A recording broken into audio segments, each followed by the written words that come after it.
Hey, this is Arthur Hill, Chief Technical Strategist at TrendInvestorPro.com. And today we're going to talk about REITs. I'm also going to dive a little bit deeper and we're going to look at how a sector rotation strategy might have played out over the last 3 to 6 months.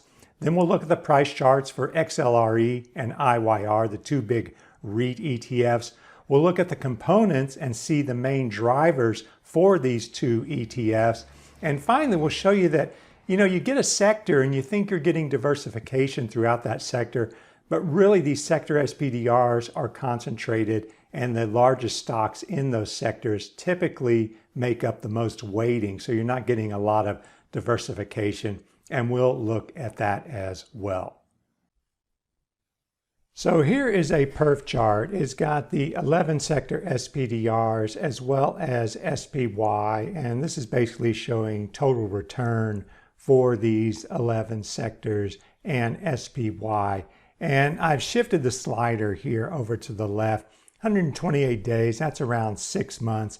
And so you can see that over in the upper left-hand corner that we're basically covering the last 6 months of 2018.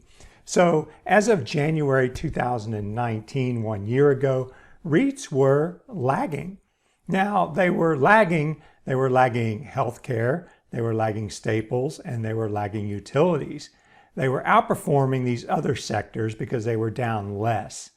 If we hold on this slider, we can fast forward and see how REITs performed relative to the other sectors. So we go back in, by February, we can see REITs are leading. So this tells you that REITs are a leading sector as far as price momentum and dividend momentum, because the dividend is included in this perf chart as total return that you're looking at. And if we just slide that forward, you can see REITs green are continuing to lead here and keeping on forward. And we can go all the way until, what I want to show you though is a certain period, the 9-month period ending in September. And I've got a different perf chart already set up. You can see 188 days down there. And REITs were the leading sector at the end of September. So if you'd been running a sector rotation model, so to speak, based on momentum in the leading sectors, you would have been in REITs for most of 2019. And you can see here in September, you would have been in REITs. So, if you were, say, rebalancing and at the beginning of the month, you bought the best performing sectors over a 3, 6, or 9-month period, in October, you'd be buying REITs. But things can change, all right? The rally was getting long in tooth. And so you're not always you can't avoid buying the top if you're doing a momentum strategy. Because by definition, when you're doing momentum strategies, you're buying after a big move and you're vulnerable to a pullback. You just don't know when is always the issue. So if we do this chart and we look at, I'm going to move it all the way to the right. I'm going to right click and I'm going to go 3 months. And you can see over the last 3 months, REITs, the weakest sector. In fact, prior to the gains over the last couple of days, REITs were actually down over the last 3 months. So that's from October 11th to January 13th. The leading sector, technology, continues to blow everybody away. Healthcare is also a leading sector. But as I said, this leading is only part of the equation. All right, you also have to look at the price chart. And you know me, I'm a price guy 100%. I think everything else comes a distant second to the price chart. And so even though REITs are lagging and not performing well, that doesn't mean the price chart is bearish. This is just telling us relative performance. And to really understand what's going on, we have to look at the price chart to put that decline or this relative weakness into perspective. So when we're looking at a chart, we're already starting to do something that is going to be a bit subjective because we are making an opinion based on what we see. This is not a quantitatively driven assessment based on crunching some numbers, looking at the results from that number crunching and applying that. No, we're kind of looking at things and seeing what we see. And I think the best way to get a clean look at the chart is to start with a clean chart. So this chart has no annotations on it, and I'm just going to add some basic annotations. Usually we don't need anything more than some basic annotations. And I've got a 200-day moving average here. That's the red line there. And I've got the PPO 20, 200, 0. And that, of course, is positive when the 20-day EMA is above the 200-day, which it has been since late January. So that tells me that the long-term trend is up. All right, I'm not looking for the negative divergences or anything like that. I'm just looking to see if the 20-day is above the 200-day to give me a long-term upward bias or a long-term uptrend. And once you have that, that establishes my trading bias. All right, I'm basically going to ignore support breaks. I'm going to ignore overbought conditions. I'm going to ignore bearish setups, because they're not in harmony with the bigger trend, which is up. And so if we go on that assumption, we can see that we're well above the rising 200-day as well. So clearly the evidence here on this chart is bullish. And then if we look along the way, we can see there were consolidations. There's a triangle consolidation. There is another one. And we had one here, and we got a breakout that didn't hold, and we fell back. So we had a failed breakout and a support break. But it's really small stuff in the grand scheme of things as far as this uptrend is concerned. Sure, we did break support, but we're right back to the 200-day. And we firmed near that 200-day in October and here in mid-December. And now we're turning up and back above the 200-day. So I think this 52-week high is bullish. Remember, we were leading here at the end of September, and now we're lagging down here at the end of December, but now it looks like we're turning up. And I think that this pattern here is a falling wedge, and that is typically a bullish continuation pattern. So basically what happens is you have this humongous move higher, and at this point in October, you're entitled to a correction. You're entitled to a period of underperformance, and that's what happened during this part right here when we decline. But now it looks like we're ending that period of underperformance. We got a breakout in the works here with that big move up on Friday. We're down a little bit early this week, but still, I think in the grand scheme of things, as long as you hold that 200-day, I think it's a bullish configuration, and I would reevaluate on a close below that rising 200-day.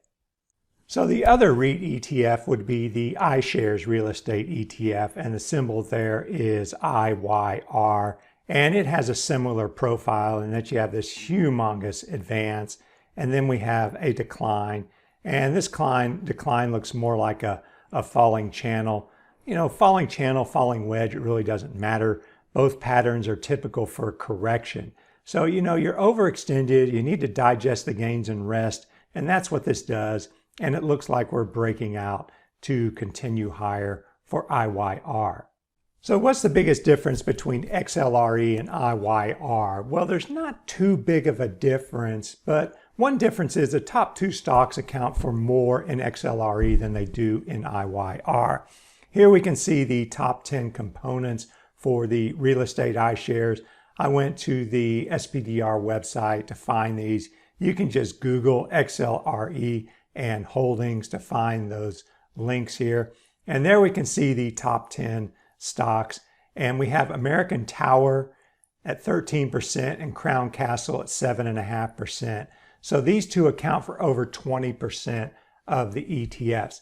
And they don't own shopping centers. They don't own apartment buildings. They don't own commercial buildings. No, these are cellular tower holders. They own and operate cellular towers, but they are structured as REITs. So this is a bit of a play on 5G as well, looking at American Tower and Crown Castle. Now, if we look at the REIT, the IYR ETF, we can see that the holdings are arranged a bit differently. The two biggest holdings are the same, but they account for around 13% of the ETF instead of over 20% of the ETF.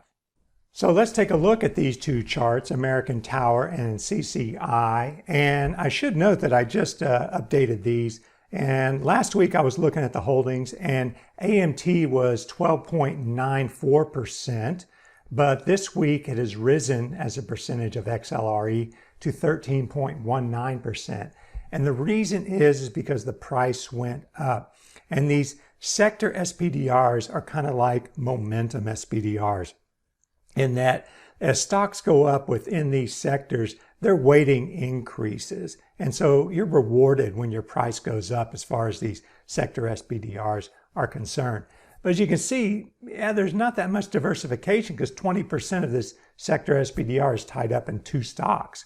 But if we look at the charts for the 2 stocks, certainly they are bullish overall, and they look similar to what we saw with XLRE and IYR in that we had this massive advance. Then we have what's a normal correction to the rising 200-day, holding it, and then we got that breakout there in the middle of December. And if we look at the CCI chart, it's very similar. It dipped below its 200-day in November and December, so it corrected a little bit harder than AMT, but it has a breakout nonetheless and is above that rising 200-day.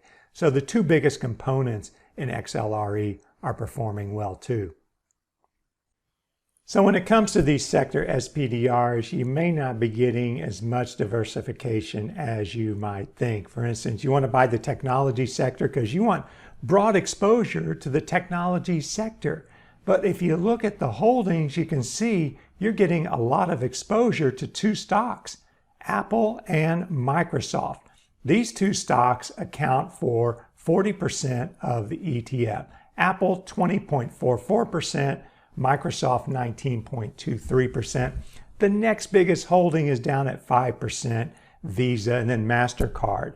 So you can see that basically the top 4 holdings account for almost 50% or 50% of the ETF. So if you want exposure to Apple and Microsoft, this is great, but you're going to live by market cap exposure to these 2, and you're going to die by market cap exposure to these 2. So that's why I think it's important that if you're interested in XLK, you better have Apple and Microsoft, and you might as well have Visa, MasterCard, Intel, and Cisco on your chart list as well, because those are going to be the main drivers of this ETF. And it's just as ridiculous when we look at the communication services sector SPDR. We can see that we have Facebook coming in at 20%, and then Alphabet listed twice because of 2 class of shares coming in at 23%. So 2 stocks there accounting for 43% of the communication services sector. So not a lot of diversification there. And here's the consumer discretionary SPDR, and we can see that Amazon is around 24%, Home Depot comes in at 10%, and McDonald's at 6.4%. So big heavy weighting in Amazon there. So as we saw from the sector perf charts, you can be leading in momentum 1 month and then a few months later not be leading, but that is not necessarily bearish. You need to look at the price chart to put declines into perspective to see if they're just a pullback or maybe something more. And I think the pullback, the decline in REITs that we saw in the 4th quarter was a correction. I think we're breaking out, and I would expect the REIT ETFs to hit new highs. That concludes this report today. Thanks very much for tuning in, and have a great day.